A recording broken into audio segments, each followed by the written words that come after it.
The night was quiet, but Francisca's mind wasn't. She sat by the small window in her room, staring at the flickering streetlight outside. The noise of Lagos had finally calmed, but inside her, everything was loud thoughts, doubts, dreams she couldn't explain to anyone. Her notebook rested on her lap. Half-filled pages. Half-finished stories. Just like her. Francisca. Her mother's voice echoed from the sitting room. "Have you finished reading your biology?" She hesitated. Her pen stopped moving.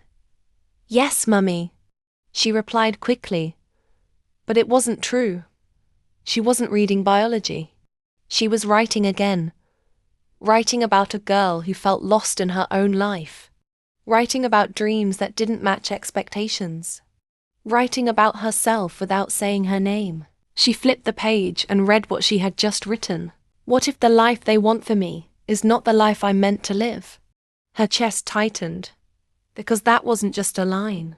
It was a question she was too afraid to ask out loud. The next day at school felt heavier than usual. Teachers talked. Students laughed. Lessons went on, but Francisca felt like she was somewhere else. "Francisca, answer the question," her teacher suddenly said. The class turned.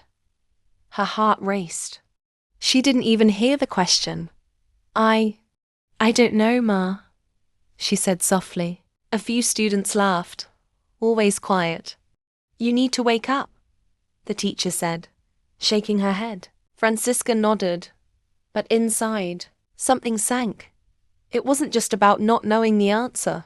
It was the feeling that maybe she didn't belong in the life everyone else understood so easily. During break, she sat alone under a tree, her notebook open again. That's when someone walked up to her. "You write a lot."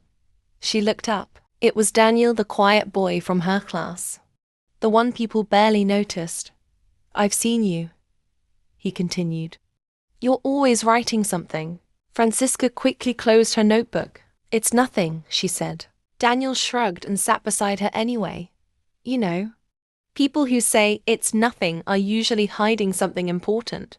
She looked at him, surprised. No one had ever said that to her before. He pointed at the notebook. "Is it stories?" She hesitated, then nodded slowly. Daniel smiled. "That's not nothing." For the first time in a long time, Francisca felt something different, seen. That evening she opened her notebook again, but this time, her hand didn't shake, because maybe, just maybe, her story mattered